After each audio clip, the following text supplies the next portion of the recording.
When you have to shoot, don't talk.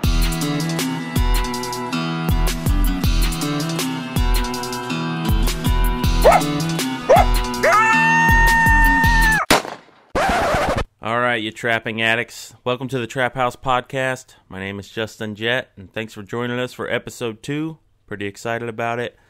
Episode 1 was pretty well received. Plenty of love and support from the trapping community. There was tons of comments and shares and likes, so thank you very much for that. And we were only on a couple platforms once we released Episode 1. I think we were on like Spotify and YouTube.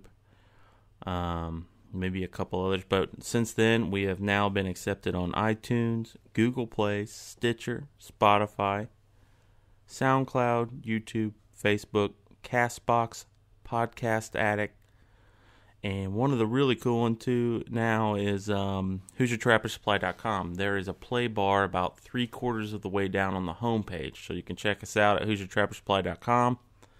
So definitely spreading it out there, trying to get it to as many people as possible with this. While we're talking about Hoosier Trapper Supply, they are the #1 sponsor. They're a complete trapline outfitter, home of Hoosier Trapper Outdoors and the Fur Shed series.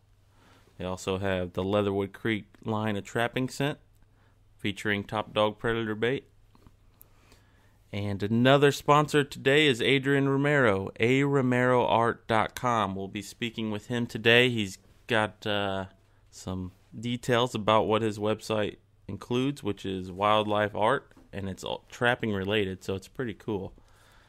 And one more thing before we kick this whole thing off and join the guys in New Mexico is I want to mention the Show Us the Bottle photo contest that Charlie has running through Hoosier Trapper.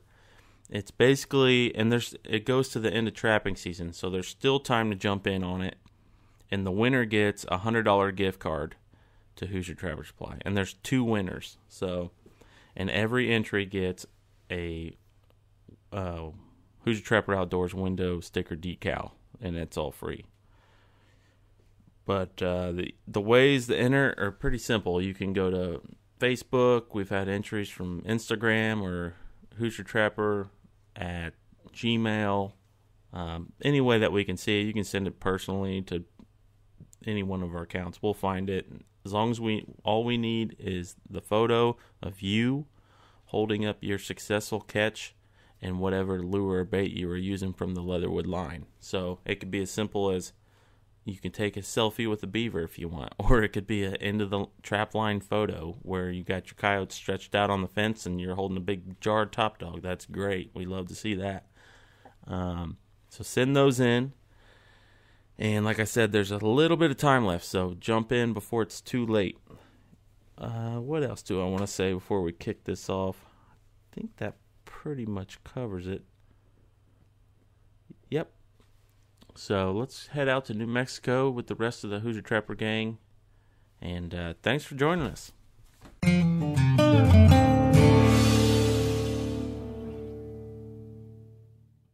All right.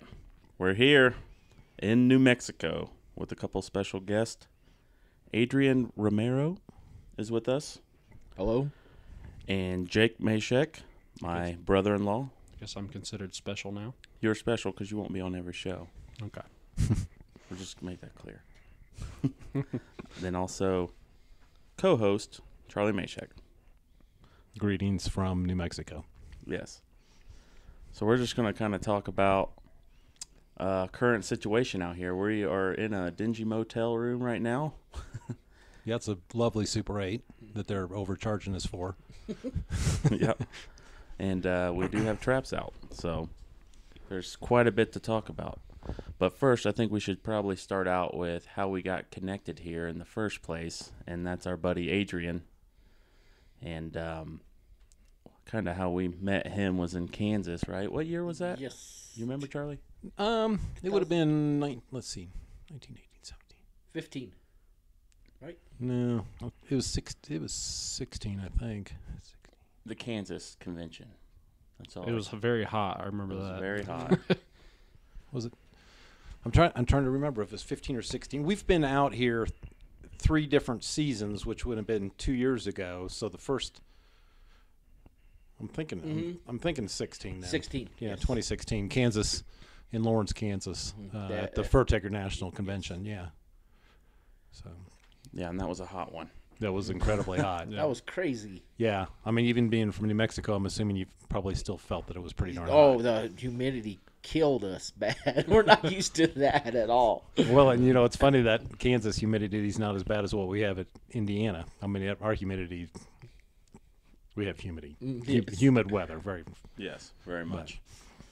But yeah, we had a booth. Hoosier Trapper Supply had a booth set up there, and Adrian just kind of came by and we started chit-chatting and said, hey, if you're ever out our way, or if you ever considered it, or look me up. And I kind of kept in contact with you that summer into the fall, and we worked out something where he kind of helped us out on some public lands, Yes. because there's a lot of it out here, that's for sure. I actually just looked it up. 47% of the state's public. 47? 47% of the state's public. That's amazing. It ranks 8th, depending on which one you look at on here. It ranks either 8th or 9th In the country. in the country as far as public land availability.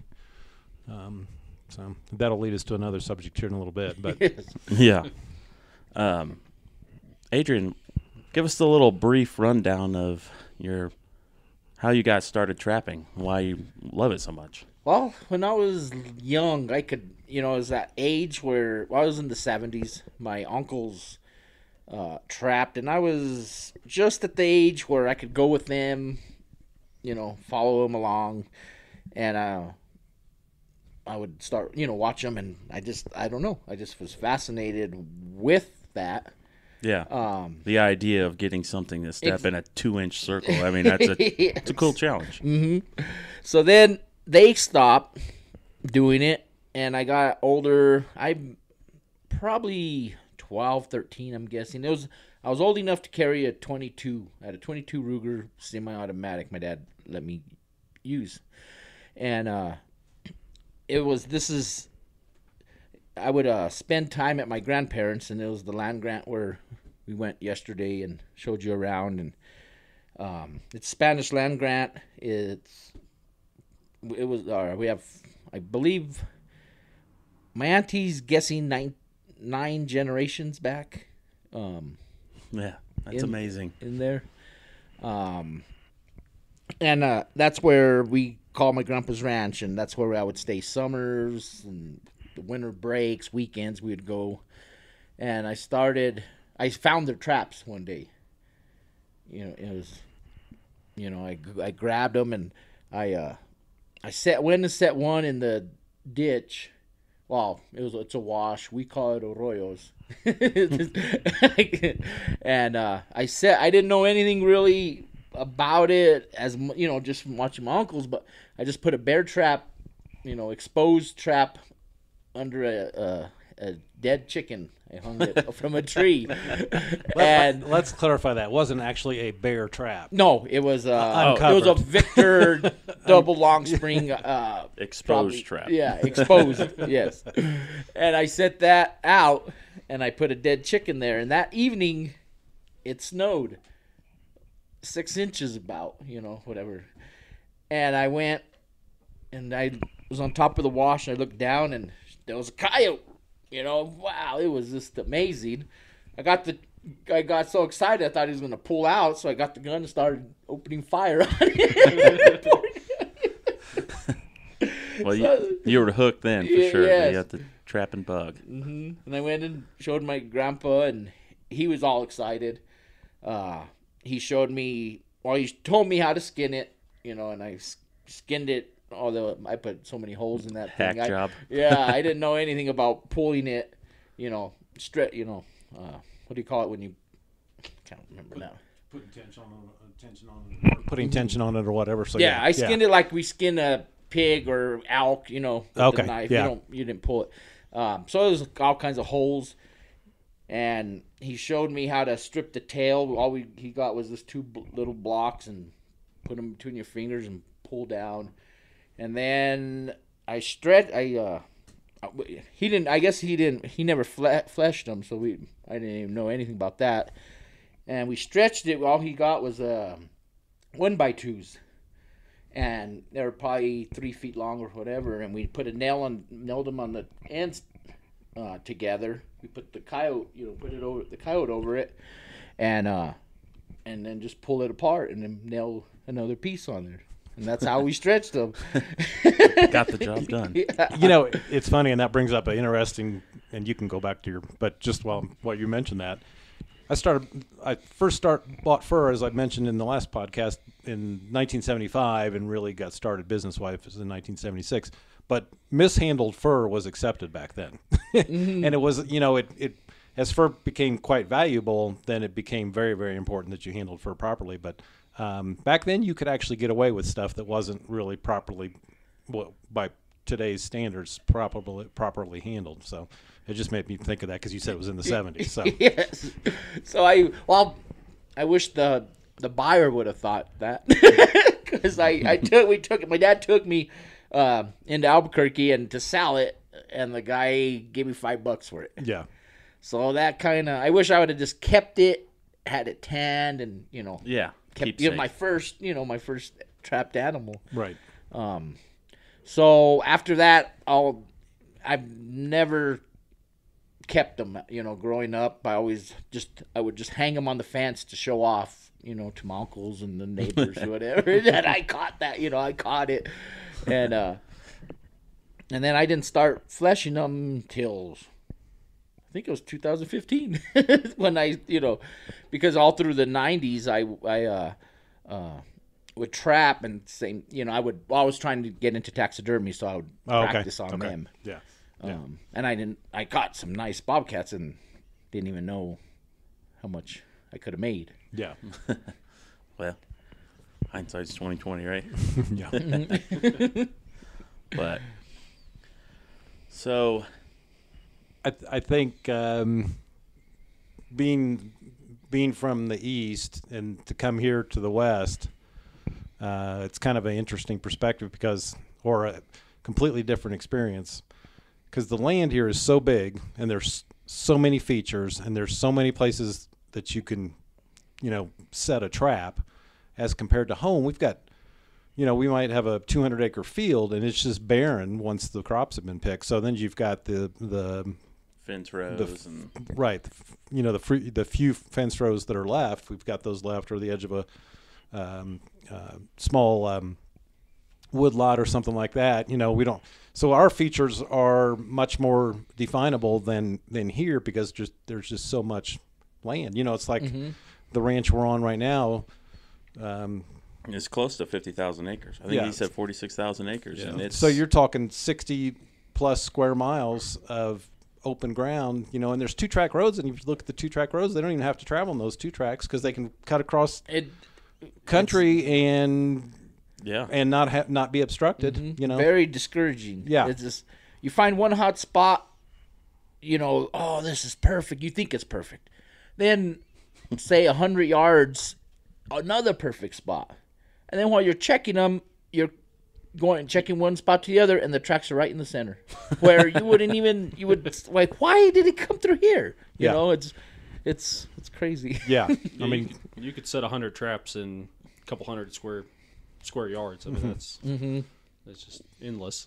Yeah, we get that a lot too at Hoosier Trapper Supply, where people call in and they'll tell you what they got, and they're like, "How many traps should I set in this area?" It's like, it's hard to say without being there and looking at it, for one. Then on top of that, if you're out here in the West, I'm going to be like, set as many as you can because they're everywhere. Well, yeah, and it's just such big ground to cover all your options. It would be literally impossible. That great big canyon that we're in behind the ranch headquarters, you could easily set, 50 to 75 traps in there and not really be oversetting it. Now, whether it would be productive is the question or not, But we'll get questions at home, in our farm country at home, and somebody will say, I've got 60 acres or I've got 100 acres to trap. How many traps do you think I need? Well, you can probably, in land traps, you could probably get by with 6 or even 3 or maybe 12, just depending on the lay of the land and what you've got available to set. But here, it's just, for one thing, you're not going to have 60 or 100 acres. You're going to have, by sections, or you're going to have big acreage, or so it is different, but it's A whole different ballgame. Yeah, and being here, we've been here 3 seasons, giving it a shot. We've been on a different property every time we've been here, but it is all definitely holding true of this big country. I think, last year when we went up into the mountains on the national forest and we had a lot more dense trees, that was probably easier to pinpoint areas to trap than the land that we're on this year, because of the open canyons and the, just so much available habitat for them, So I always use that analogy where if you got dense woods mile after mile and all of a sudden you come to a field, you're probably going to set the field. Or vice versa, if you got field like we do at home, and then you come to a patch woods, that's probably where you want to set because that's the feature. But Right. there's so many features here that you can run through a ton of equipment, and then you got to figure out, well, are you efficient with your equipment? Are you proficient? Is it making sense? The whole thing. So Yeah. But- And when we come on our trips, we're in limited time frame, so it's really, we kind of spread it out instead of gang set one area so heavy. right. We do the best we can at getting spread out, and at that point, you're just kind of waiting out for the predators to move. Yeah, like last year, that bobcat I got before you guys showed up. I think I don't pay attention. I need to start writing stuff down, but with that bobcat, I paid attention how many check days, and took 11 to get that one bobcat, and that was even on the toilet. Yeah. So Yeah. What'd you say you heard, Charlie? Well, I mean, you talk to those guys that trap Montana, Wyoming for cats, and sometimes it'll be 4 weeks, 6 weeks, and they'll catch a cat. Of course, a lot of times they're on an extended check. They don't have to check every day. And the other thing is they just, per square mile, they just don't have the animals that we do back east. Certainly, if you factored in raccoons and possums, that kind of thing, I mean, Oh, man. we've got per square mile, it's amazing the amount of animals that we have versus here where you just don't have that, so, but. You're talking about efficiency, a big thing, like from here compared to Arkansas. Even at home, we're trapping right out of the truck. And you got to decide, hey, can I drive off the road, or how much time do I spend walking back in somewhere? I mean, it's just, Yeah. it's so wide open and so many features. It's Right, and then if you're on public, you can't drive off the 2-track. You're not supposed to. Mm-hmm. Then you have to be so far off the road and all that. Right, And then just that's the 25-yard rule here is a real pain. Then just to bring you up to speed, if you are on public land and you've got any type of road, and if it's on the map or on a GPS, it's considered a road. Well, you can't set within 25 yards of that road, so that really throws a wrench into the. even trailheads too, right? Is that right, Adrian? yes, I think Like a trailhead, horse trails and yeah, stuff? Yeah, all that stuff. Campgrounds, you got to be like a half mile away. I mean, and we're talking within a national forest, so that's pretty significant. Yeah, that changes the whole ball game as far Right. as how. the success rate. time and efficiency and everything. Yep. I think on the bobcats, it's not quite as big a deal, but on the coyotes, it's a big deal. Particularly if you're, the 2-tracks are, like we said, maybe not super important where we're at, but they still are important, and they're an easy mode of travel for them. So, but and Jake was talking about walking from the truck. Of course, then we're on a private ranch this year, and there's certain areas he doesn't really want us driving off the road so much, and then there's areas he doesn't care. So Right. but. Which, I mean, access this year as far as being on a private ranch has been much better than last year, the trip I was on for the first time, where we spent a lot of time walking in some of those areas. Yeah. Yeah. It definitely helps trying to get to where you're going a lot faster straight away. Right. And us Indiana boys can't breathe in this high I've had elevation. I've had 2 nosebleeds, and it's got to be from the high elevation. So I don't know. Well, the dry air and I think we're all suffering from some sort of midwinter crap here with. Yeah, I'm sure you Colds could tell my voice is a little raspy. Yeah. I had it first, and I just kind of passed it on. Yeah, appreciate it. Yeah. That's what we all get for driving in one truck pickup. So. But just the other day, Jake connected on his first bobcat out west here, and Yep. it was a dandy. Yep, of New Mexico. That is by far the nicest cat I've ever seen. You just that I've caught her. Yeah, you just caught 2 cats in Arkansas a month ago. And it is not the same animal, which has Yeah, been said over and over again. But to see is it in not the person is same. still Yeah. different. To do it yourself is awesome. yeah, even compared to the cats we caught last year on the New Mexico trip I was on, Yeah, this cat was. yeah, Very it's up there. interesting. I can't wait to see what it brings on the market. It'd be pretty interesting to see what happens. So we have what, two more days to check here. Yep, 2 more days to check. They're talking about high wind warnings for tomorrow, so that might shut Monday night down. I don't know, unless it'll die down once it gets Hopefully. dark. So At least there. yeah, Who cares anywhere else but yeah, right there? yeah, exactly. Yeah.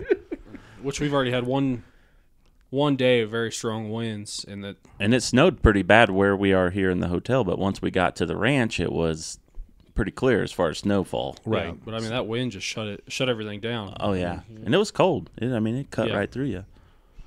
I know at home, and it's probably the same here when it gets that windy. The animals, I think they just hunker down. They don't. Yes. And even if they are moving, it's swirling the smell, and they can't function the same in terms of their Pinpoint it. senses. So they walk by your sets anyways at times and not pay attention. But then when the wind's blowing like that, They might be just looking for another place that yeah, warmer. yeah, yeah. But I mean, this smell's swirling, and they don't know where it's coming from. And I think it makes them nervous when it's like that too, because their senses aren't working as well.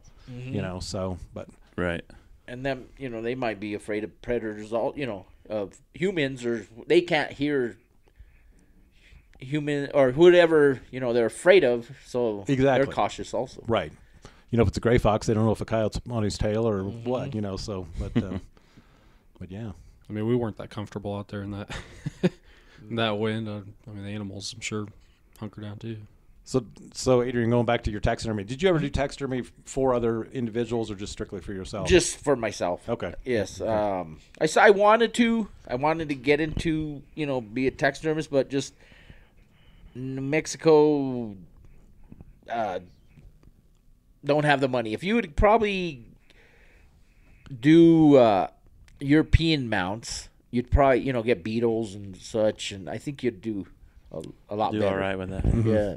'Cause What- even What kind of grabbed you with the taxidermy? It's just kind of ever since I was a kid, you love animals. You just love every animal has its own individual, Sure. thing it does. I think when I was younger, say Jake's age, I don't think I really had the patience to do it for taxidermy. I still don't. Me some personally, days. yeah. I mean, because it does take a lot of patience, and you don't see the end result right away, because Very tedious work. But it's- some days. the idea of wildlife and working with your hands, and then the creative side to it, and the way you want to display it. I mean, that's always been appealing to me, So I've always been interested in it. And obviously, we do a lot of taxidermy, but Yes. That's probably why you moved into what you're doing now. You're doing more paintings and artwork. Yes. Just another way to express your artistic ability through a different medium. Exactly. So, what can you tell us about that? Where'd you kind of get the bug? And Well, ever since I was a kid, me and a buddy of mine, we grew up, and I stayed at his house deep over, and every chance or what, we would draw. He ended up being a tattoo artist, matter of fact. He's in Albuquerque, and we in high school we started, dividing and stuff, and I kind of stopped. Once we stopped hanging around, I stopped drawing, and we got into girls and all Yes. such. So then I didn't do it. So once, probably 10, 12 years ago, I started drawing for my kids, Mhm. and they would color. You know, we'd make copies Colored and in they for would it. color it in and make little coloring books, staple them together, and then that kept on, and I started getting better and better. So then I started reading books and stuff, and probably what was it, year 2010, I believe. My sister kept pushing me into painting, oil painting. I always loved oil paintings, and I was just afraid to get into it. Yeah. And she just kept pushing me. She bought my my first paints, the whole kit, you know, the whole deal for it, paintbrushes, the whole thing. And I still did it, and she would get mad. So then, I took a drawing workshop in Denver. Me and the whole family, the kids, we made a vacation out of it. Henrietta, my wife, and we came back, and then unfortunately she passed away from breast cancer. Your sister? My younger sister, the one that Roxanne. She's the one that pushed me, and her and my mom were my biggest fans. They would always just Love everything. I could draw a squiggly line and that's so beautiful. And which they say, artists say, your mom's your worst critic because she's gonna love everything. Yeah. So then I just, after she passed, I just said I have to, just for her. Yeah. So I started getting into it. Oh man, it was rough. My paintings look bad. So then I started taking art classes. I started going for my associates in fine art at a community college in Albuquerque, and started doing that a little bit better. Then I started taking workshops. We would go, same thing, me and the family would go, and went to Wyoming, did a workshop there, and then I did a few more workshops by myself in Arizona, and got better and better. Yeah. And just took all their advice, and went for it. That's cool. My grandma, she was big time into oil painting too. Oh. And I still have some of her work, stashed away. She passed away as well. And I went to art school. You know Yes, that. yes. Yeah, I tell you. But just for anyone else, so I love art too, but I'm a different medium. I'm more photography related. I can't using a paintbrush is foreign to me. I can't do it. I've tried. I like it. I just can't, I don't know what the deal is. I'm the same way. I've always appreciated and liked it, and I like that creative side of it. But just to sit down and draw or paint, can't do it. I just don't have that. But maybe, but Justin, you've done some stuff that was a little more abstract that I thought looked pretty good. So yeah, like that buffalo and yeah. So, anyways, I think if you're a true artist, or everything is like you appreciate. Right. When I went to your place and you showed me, it was oh yeah, yeah. There's a connection. And I show you some of my work, then you'd show me yours, and then we spend a day at the Idle George Museum and in Indianapolis. Yeah, we both you appreciate it. Right. Yeah. So that's cool. You've brought two worlds that you like together in one, your art and then the trapping. Now you're making paintings about trapping, yes, and not just showing every picture a fluffy animal. I mean, you actually the first bobcat I caught in this state, you did an awesome job painting that, and thanks. And you didn't shy away from showing it in a trap, and that's what I really like about it. It tells the story, Exactly. right there. That's what happened. That's what it was.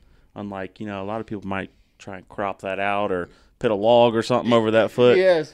Or, but it is what it is, and it's just. And that's what one guy, a matter of fact, it was when I was up at your guys' deal at the shop. The rendezvous? The rendezvous, yes. Yep. And a guy, he bought that. I have a lynx in the snow. He bought that, and he was walking away, and he looked at the print I had of from yours, and he go, "Oh, can I change it? I want that one because it has a trap." So that was pretty cool. That was neat. So when I know when we met you in Kansas, you obviously you didn't have a booth set up at that convention. When was the first convention then you set your artwork up, your prints and paintings? The FTA in in Iowa? Iowa, yes. Okay. Manchester, Okay. yes, sir. All right. I know you've since then, which I mean is recent, but you've certainly become a fixture at the national conventions, both the NTA and FTA. Yes. And then some of the state conventions as well. Yes, and now I'm in high heaven. I'm the featured artist in the Fur Bearers Unlimited.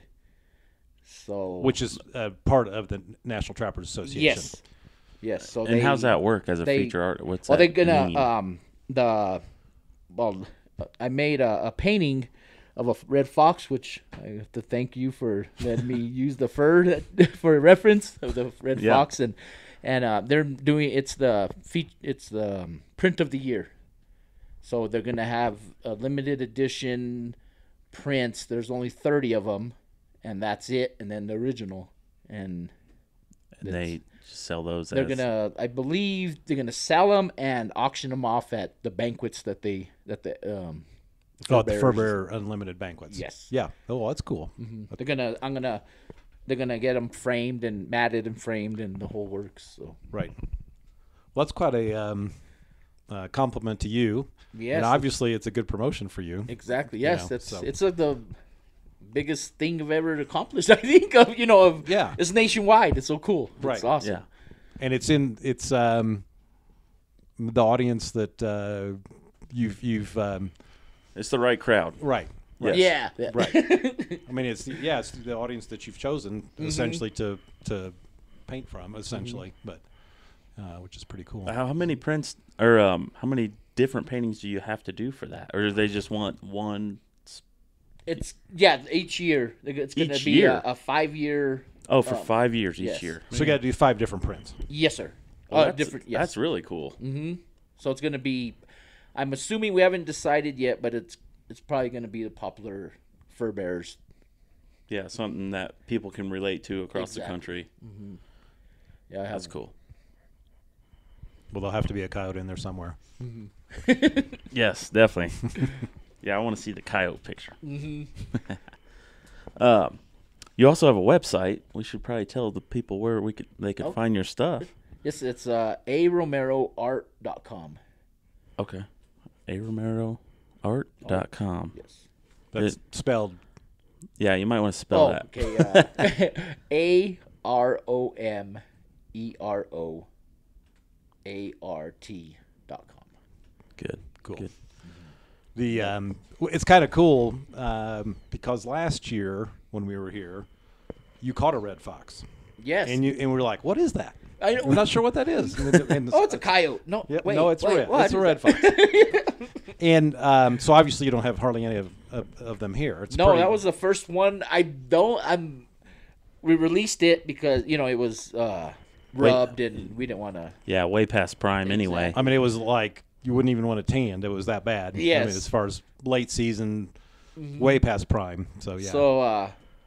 So that was the first one. Honestly, of course, see him in zoos and such, but that was the first wild fox I've ever seen in my life. Other than a gray. Exactly. Yeah. Yes, red fox. Yes. Yeah. Gray foxes seems like everywhere. But out there. after when we were driving away from there, I go, I didn't even touch that thing because you got it, with the release Catch pole. pole. the catch pole, and I grabbed the trap to release it. And I didn't even pet it, or I go, oh, man, I've never even touched one. So that goes all. And I think Justin, correct me if I'm wrong, but I think Friday, February 15th, will be the episode when he catches the fox. Is that Coming up. Let's see here. Which Yeah. this podcast may not be Yeah. out by then, but February 15th will be the release date for Yeah, if you're that listening show. to this, it might be past news, but you can always go Yeah, on YouTube go- and watch Hoosier Trapper Outdoors. Right. Anytime. And go Anytime. back. So that's the episode we're talking about. So yeah. And then I'm sure I didn't touch it. We'll see. We'll see Friday. But I wish I would have at least rubbed it or something. Yeah. I'd say, hey, you touched the red fox. Well, and it amazes me how much paler they are out here. They're very pale as compared to our eastern red foxes, which are quite bright. Yes. Much darker Yes, cherry like red. the one you lent Yeah. me. Man, Yeah. that thing is beautiful. Yeah. This one, he looks rough. Yeah, it was very rough. Yeah, and our foxes at home are considered pretty small for Central Indiana, but the color of them has always been considered one of the better ones in the country. But you take a western red fox, Wyoming or something, they're 50% bigger, but they're so much paler in color. So, That's cool. New Mexico, man. How many trips did you say we've done out here? It's been 3 seasons, but how many actual different trips? 4. This will be the 4th time we've been here. So and e- every time's been on different ground. Yeah, land. every different part of ground, kind of different parts of the state too, somewhat. We've been I mean, it's more central stuff, but we've been in this area really 3 different times. Right now we're driving an hour from here to where we're at. Yes. And then the terrain is so similar, but at the same time, it's so different. It's, Right. It's kind of a strange thing, and each trip has been totally different. right. So it's you never know what you're going to get out here. That's what I kind of like about it. And we're not going to probably catch as much because we've talked about square population densities. Yeah. The carrying capacity of certain areas and things like that. We catch a lot more in the South or back home in the Midwest than we would here. But when we do catch out here and connect, the quality is, man, like we were talking about Jake's cat. It's unbelievable how nice, the fur quality is out here, and the coyotes even. Even the worst coyote we caught the other day was better than probably one of their best ones in Indiana. One of our better ones, yeah. Well, even the one you caught, 2 years ago? It was already rubbed, and you said it still did good. I want to say it's still like $60-some, and it was definitely past prime. It was good, getting what you would call springy look. Was that the one it. down in the little drainage, the wash? Yeah. What are they called? Arroyo. There we go. Yeah. I'm not even going to try it. Yeah, we struggle with that one. I'm not even going to try it. It's Can't a wash. roll. I can't roll my tongue like that. So Adrian's laugh is so hypnoptizing. well, it's him. Yeah, I know. It's so funny. A lot of people say that. It's your signature. But yeah, it's been good out here. But there's a big issue going on right now too. And like I said, this podcast, depending on what time you listen to it, there's a lot going on right now. What is today? February 10th. 10th. The 10th. Today's the 10th. And yesterday the 9th. And the 9th we found out public land. Yeah, we got to make sure everything's really clear on this podcast. So on the 9th, public land trapping in New Mexico is in the process of they're trying to shut it down, and it's already went through the first committee, right? Correct. The first committee voted to pass the bill on to the next step. So not good. Not good. Especially when you talk about a state that's got almost 50% public land. Yes. And we've seen this before in other states too, and Indiana got a little taste of it last year with trying to get a bobcat season. But basically you've got urban people that are disconnected from any type of lifestyle that we have, or just completely misunderstand and have taken a little bit of knowledge and blown it into complete untruth or whatever. Right. And they're essentially dictating what the remaining the majority of the state should do, even though the population base is in the urban areas of people that are making a decision that don't understand it at all. So, and we've seen it before, and we'll see it again, and hopefully, I know Sportsman's Alliance, the FTA and NTA were all involved in that, along with the New Mexico Trappers Association, and all of us sent emails and made phone calls and did what we could, but it still passed the committee, which is not good news. 8-4, right? Is that what you heard? That's what I heard. Passed yes. 8-4. And it kind of came out on Friday that there were 3 that were on the fence, and we even sat out there on the ranch where we could get reception and called those 3 specifically, and all 4 of us talked to them. So, I told them, being from Indiana, we're not voting for people here in New Mexico, but we are here spending money, and we are here over $1,000 in licenses that the three of us, accumulatively Tourist money bought. is big for states, Right. especially states like this where people are constantly traveling through. Right. Yeah, So I mean, there is an touristy. impact, and we had other friends from Indiana here this year. They've trapped a different part of the state, so non-resident trappers. Like I said, even though we're not voting, and they may not take us seriously, we do have an economic impact here, Right. as well. So, but I don't know. It's disheartening to see states like this. We saw the same thing in Colorado. Of course, California's got its issues, but Arizona, where you've got these huge tracts of public land that, nobody. I guess they're hitting the less populated states first, and then I guess they're gonna. The states with a big urban-based population is, and then not much of a population in the rest of the state in the scheme of things, So we saw this in Indiana last year. We tried to get a bobcat season. We have plenty of bobcats, and it was very regulated. 33 counties out of almost 100 counties, only 33 were going to be legal to trap one, a limit of 1 and a limit of 300 quota for the whole state. I mean, it made perfect sense. It's completely, and the antis just showed up in force, and we listened to all kinds of ridiculous stuff. It was pretty painful to listen to some of it about, Like save the white rhino. yeah, white rhinos going extinct in It's like, Africa. what are you talking about? I mean, what's that got to do with anything? Yes. So anyways, that we're, Indiana. Our problem was the trappers, I think, took for granted that we were going to get the season. I don't think the trappers here. I'm not saying the trappers here took this for granted. I think the trappers came out in force. Yes. In New Mexico, but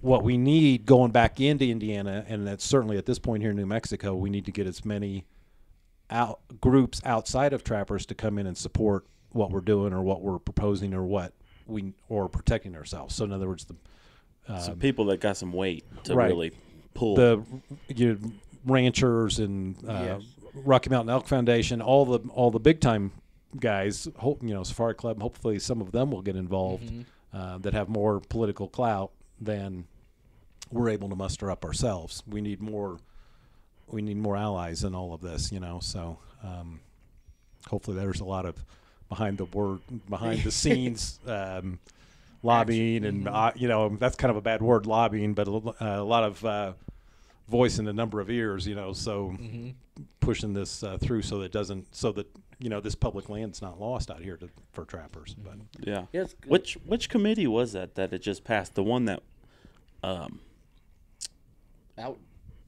Outdoor recreation. it was a Natural Resource Commission, yes. which is concerning that they would pass it on, because that's their job to watch the natural resources. you would think that they would be the one to just go ahead and end that right now and not let it continue. Well, you would think. Yes.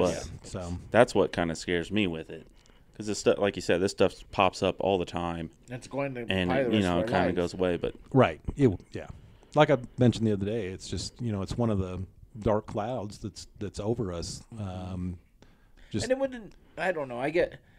I'm more pissed off because the people that are trying to, if they were smart and had a good reason to do, if we were doing wrong, it would be easier to accept. But they're not very educated in what they're saying, Right, and their argument. They just take a little bit of information and just blow and it run with it. and completely blow it out of proportion, and then that all of a sudden becomes fact in their eyes.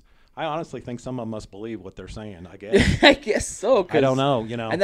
And we can't convince them otherwise. It's No, just- and that the problem is that they're convincing the people that are making the exactly. decisions. And that's the people in the middle is who we probably should be more concerned with. Yeah, it's hard to change, someone else's mind, but Right. the people that are on the fence, we could get them on our side once they see our valid points here and why this is all needed. It's so it's such an emotional.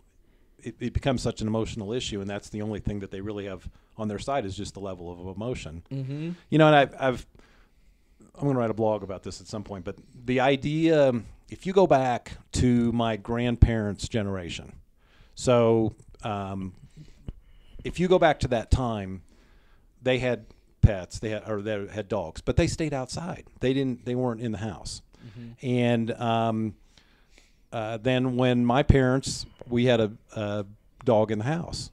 And then if you watch how things have changed over the years, with the way the pet business has literally exploded, and people have they go out and get their animals with Santa Claus, photos with animals with Santa, all that kind of stuff.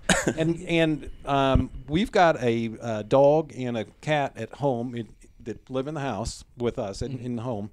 But we have the perspective still of this idea that this wild population of animals needs to be managed.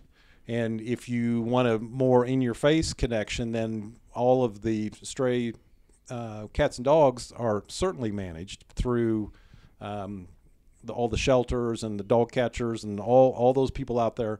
So, I mean, it's the same applies to the wild animals. They're just not making the connection. But this humanization of animals as a direct member of the family, which they become an important member or a part of the family, not a member. I think it's more a part of the family.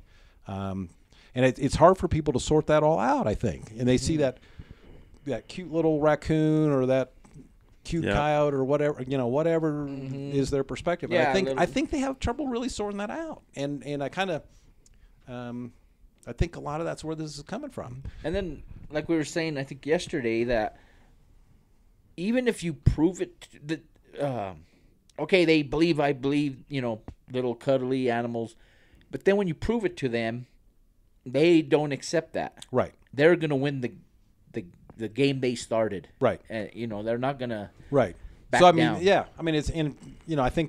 I guess really the same as with trappers. We're not going to change our perspective, but we feel like our perspective is based on the wildlife biologists, the scientific studies that they do, the Department of Natural Resources, or Game and Fish here in New Mexico. We've got all this structure behind the management of all these animals to make sure that everything is ensured that it'll be here as a sustainable harvest year in, year out. It's all in place. And all of our dollars goes to that. And, of course, our audience right now, we're preaching to the choir. But, what's the basis, like I occasionally say is, like, your opinion is based on what kind of knowledge.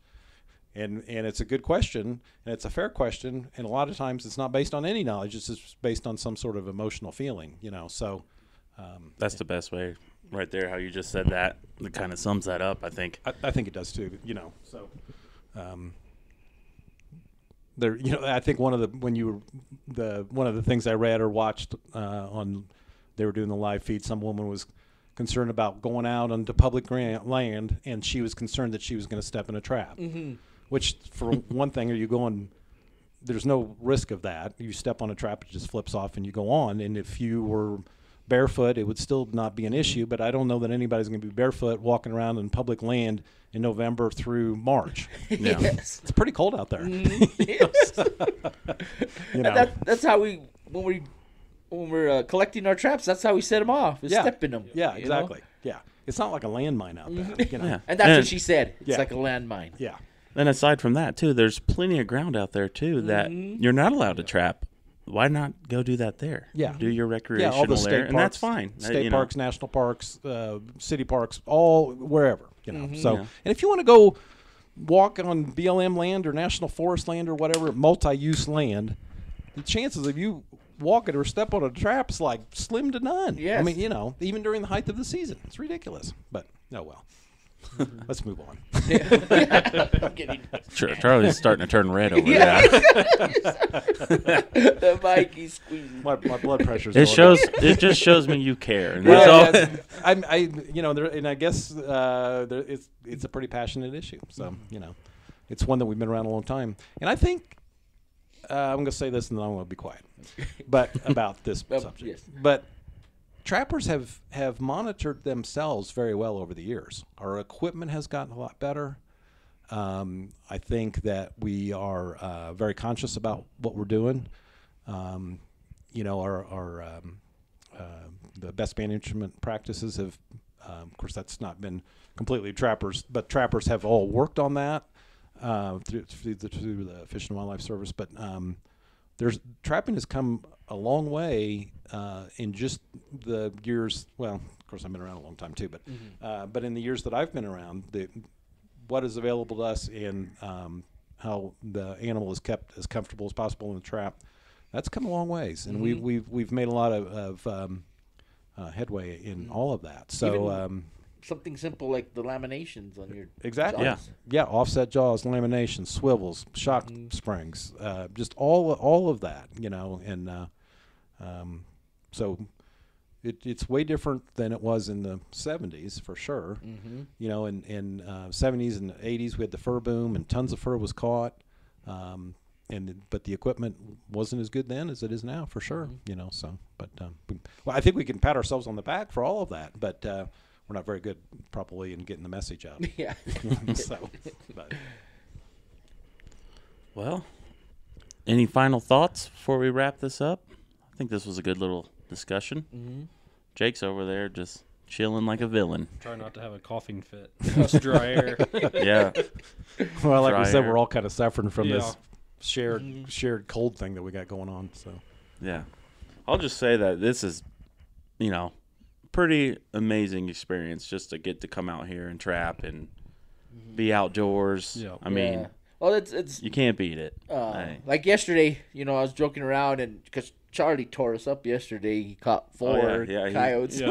He was the coyote catching machine. And I told him, hey, what I forgot what I said, but I said, hey, leave some for us or something. But I don't care. As long as we're catching, I rather honestly, and this is the truth. And you probably seen it, I'd rather have you guys catch the animal than me. I could catch it next week, or that's the way with my kids too. I'd rather have them. I put Adrian in the best spots. If he, I'll say, are you sure you want to go there? Look at over here, and I'll lead him to the better spots. So that's just me. I just, and I'm glad you guys are out here, and we're having a blast. It's fun. It's great. If that's the case, you need to show me where the bobcat is tomorrow in my set. I said next week. Next week I'll. He'll send me a picture, I'm sure. Yeah. Well, we sure appreciate your hospitality, and I actually appreciate that perspective because I don't really care who catches it. I just I want us to catch critters, and it's always good to have success. Yes. And out here you do have days where you blank out just because of the circumstances. Wait them out. Yeah, you just got to wait them out, but yeah, we certainly appreciate your hospitality that you've shown us. So we have a good time. Yes, we have a good time. Yeah. Oh yeah. Like we were talking, it's funner with somebody there to share it with than you by yourself. Making memories. Exactly. Yeah. I went home last year and it took me 2 weeks to quit laughing like Adrian. It's kind of like me when I go down south and start talking swamp. We go to you go to Louisiana or go to Arkansas and you start talking about the local, calling everybody baby and stuff. Might turn into occasion or something. But no, having a good time. Yep.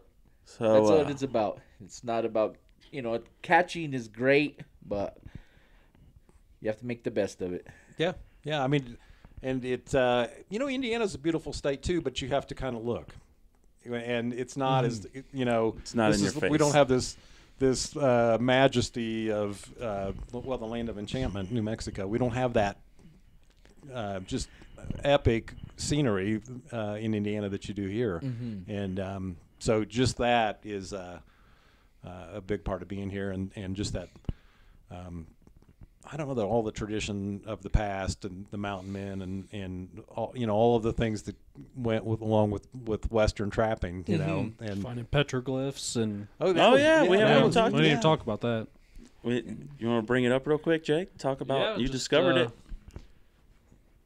Usual day, getting out of the truck, scouting for places to trap, walking up this rock like a bluff or. Adrian rock, Adrian has a better name for it, I'm sure. But looked up and petroglyphs.